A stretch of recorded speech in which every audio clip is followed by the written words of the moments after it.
Hey everybody, it's Party Elite here to talk to you about Into the Breach, the latest game out of Subset Games, the folks that brought us the fantastic FTL Faster Than Light.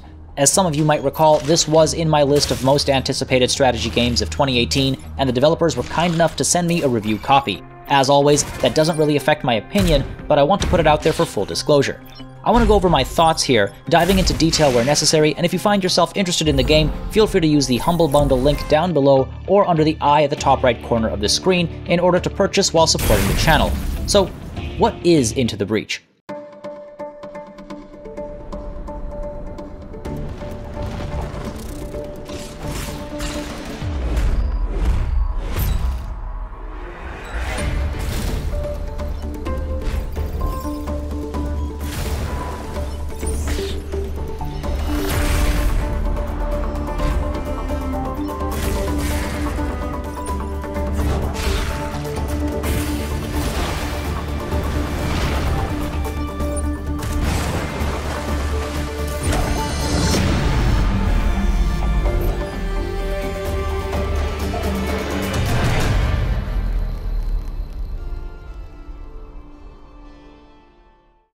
A turn-based strategy game is the basic answer, but with a few excellent modifications to the formula and with the inclusion of progression similar to FTL, we've got some interesting innovation taking place in what looks like a simple game. The story has some cool twists on the typical mech versus kaiju ordeal. You lead a team of time-traveling mech pilots trying to defend the remains of humanity from the mech infestation. Hired by various corporations, going from island to island, fighting a variety of monsters, each with their own abilities, and trying to upgrade your team and equipment to help deal with the ever-increasing threat, this simple story finds itself reflected in gameplay mechanics in little ways that help develop an attachment to the events that are taking place in what is essentially a roguelite. We're not winning any awards for creativity as far as the story goes, but the rule of cool is strong here, and the story certainly shows up in the little pep talks and conversations between onlookers that we see happening. More importantly, the story feels integral to various design decisions. Take, for example, the way the worlds are spread out across multiple islands, which are in turn spread out across multiple timelines. Anytime you fail completely, your mech pilots leave their current timelines as the Vec infestation takes over the map, and you can only take one of your pilots with you into the new timeline, leaving the rest behind. This decision is influenced by the time and money you spent upgrading the various characters, or the XP they've earned, and the abilities they've unlocked for themselves as a result. Now, in the new timeline, the same islands are available to you, but procedurally generated challenges, missions, rewards, and maps mean the challenge stays fresh. This time travel also acts as justification for the option to undo moves or to completely reset your turn, an action you can take once per engagement in case you really misjudge the enemy.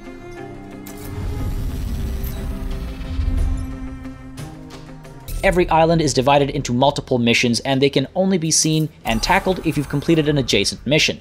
When picking missions, you'll want to keep an eye on the bonus objectives and the benefits they'll give you. Maybe they'll recharge the extremely important power grid, which is the literal lifeline of humanity and your current timeline. Maybe you'll get influence with a local corporation, allowing you to buy fancy upgrades and equipment when the island has been cleared of the infestation. Or maybe you'll get power cores that you can install on your mechs to increase their performance. As each timeline progresses, these decisions become more important as you try to balance big upgrades you can't access till the island is cleared against immediate improvements in combat against the power grid and your chance of survival. You won't be able to complete all the missions on an island either. Eventually, the metaphorical Queen Vec will attack the corporate headquarters, and you have to kill it to get rid of the Vec on the island and clear it.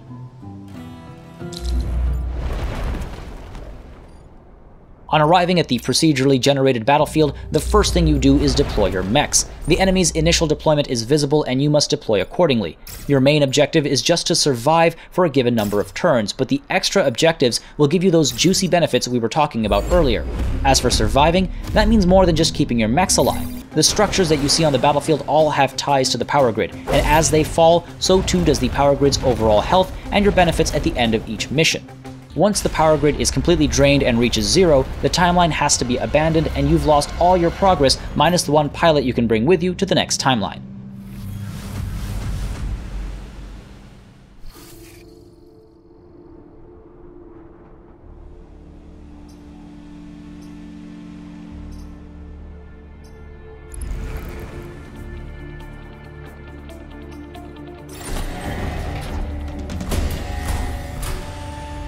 This is where things get really tactical. Obviously, grid-based, turn-based strategy is nothing new, but the fact that the enemies tell you exactly what they're about to do when their turns come up changes everything. And the fact that they will always numerically overwhelm you means the objective isn't necessarily to kill them all, but to prevent the collateral damage, in some cases, sacrificing your own pilots to do so. When a mech has health dropped to 0, the machine itself can be salvaged and reused in the next mission, but the pilot dies, taking all their XP and buffs with them. Here's how things go down. You deploy, the enemy moves, and they queue up their attacks, telegraphing exactly what they're about to do.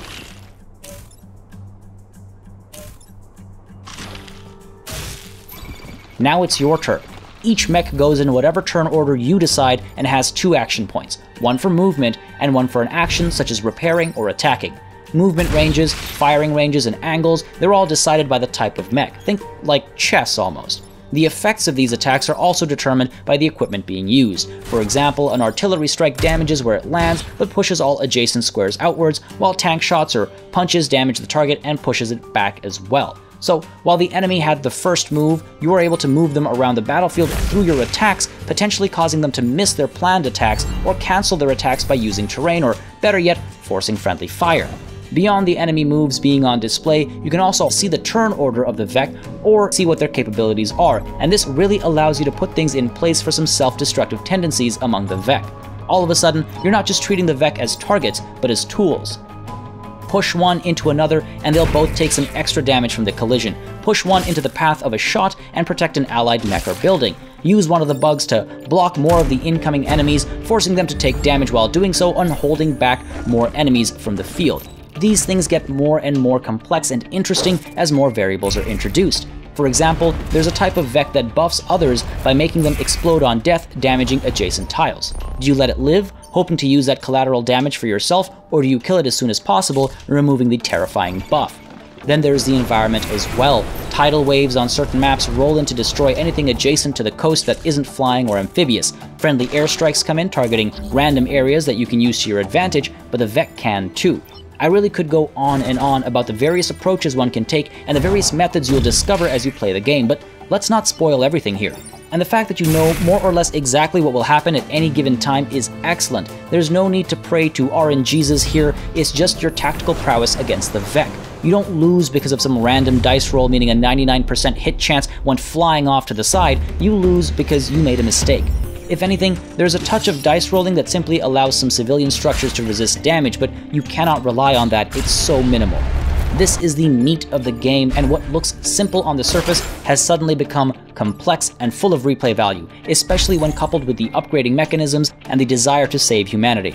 Oh, right, and the fact that there are different squads you can unlock, each with completely different approaches to things. 8 pre-made squads vary from the Rift Walkers who push and pull the enemy around, to the Blitzkrieg group that hopes to get Vek lined up for shots, to the guys that just want to watch the world burn. On top of all these are the options to go with a random squad composition, and then the option to make your own squad for use in the timeline as well. Aesthetically, the game is an audio-visual treat. The pixel art and animations feel authentic, unlike many faux pixel art games, and this might actually fit right into the SNES era. The color palettes help distinguish the worlds and the enemies, and the detail on show with just a handful of pixels and a small palette has to be admired in my opinion. The nostalgia factor is strong here, and the consistency of that retro feel into the UI and sounds is nice to see. That simple, no BS look is also indicative of the game's no BS approach to strategy and tactics. Like I said, there's basically no RNG here. All the information you need is presented as cleanly and effectively as possible so you can do your job well. Or terribly if you're not good at it.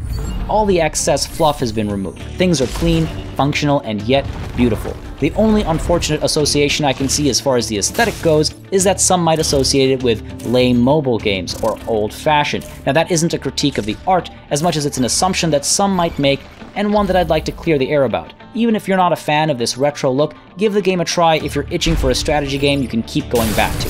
As many of you know, I don't really care for numerical ratings for games. Hopefully my impressions give you an idea of what to expect, and you can make a judgment call from there. I would highly recommend this game. It's a ton of fun, and much like FTL, I can see myself going back to it over and over again for quick spurts of gameplay, because that's exactly how these games work. You can come back for an hour at a time or 30 minutes at a time, hope to do well or do terribly, and then, cry yourself to sleep that night. I have to say, very well done by Subset Games. Don't let the art style here fool you. This game is complex and deep. As always, thank you very much for watching. I hope you enjoyed this inspection of Into the Breach. I intend to continue looking at other strategy and tactical games. As you guys know, that's sort of my preference for genre and style, and I'd like to cover these games as much as possible with these reviews, overviews, previews, and Let's Plays where possible. Again, thank you for watching, and until next time, cheers.